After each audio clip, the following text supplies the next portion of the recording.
Paul Salas nagbahagi ng Bible verse matapos ang pag-amin ni Mikey Quintos sa kanilang hiwalayan. Ibinahagi ni Paul Salas sa kanyang mga tagasunod ang isang makabuluhang quote card na naglalaman ng isang talata mula sa Biblia.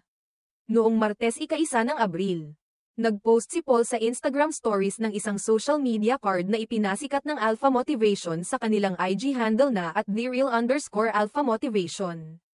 Ang card na ito ay nag-quote mula sa ikalawang talata ng ika-43 kabanata ng Aklat ni Isaias, "When you feel like you are drowning in an ocean of stress, remember your Savior walks on water," ang nakasaad sa card.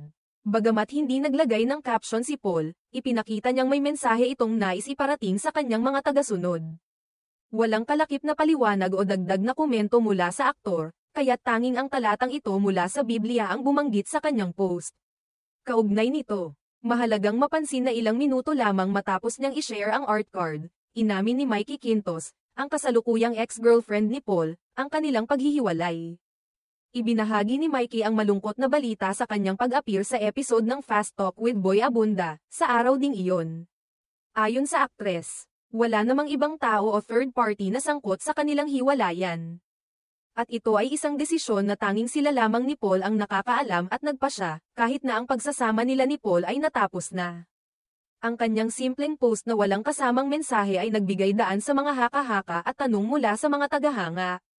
Marami sa mga tagasunod ni Paul ang nagsuri sa kahulugan ng Bible verse at kung may kaugnayan ba ito sa kanyang kasalukuyang nararamdaman o sa relasyon nila ni Mikey.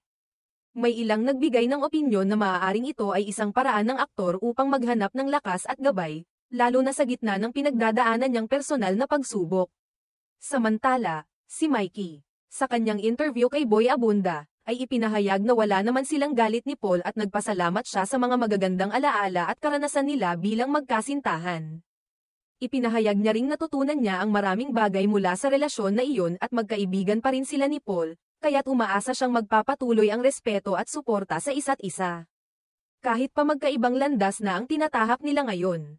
Sa kabila ng kanilang hiwalayan, maraming netizens ang patuloy na nagbigay ng suporta kay Mikey at Paul, na naging inspirasyon sa kanilang mga tagasunod dahil sa kanilang profesionalismo at maturity sa pagharap sa mga personal na issue. Sa ngayon, patuloy pa ring nagsusustento ng mga positibong mensahe si Paul sa kanyang social media platforms, at maraming tao ang umaasa na magiging mas maayos ang kalagayan nila sa kabila ng mga pagsubok. Tinuturing pa rin siyang isang halimbawa ng kabutihang loob at pananampalataya, kaya't hindi nakapagtataka kung bakit ang kanyang simpleng Bible verse ay naging isang inspirasyon sa mga tao.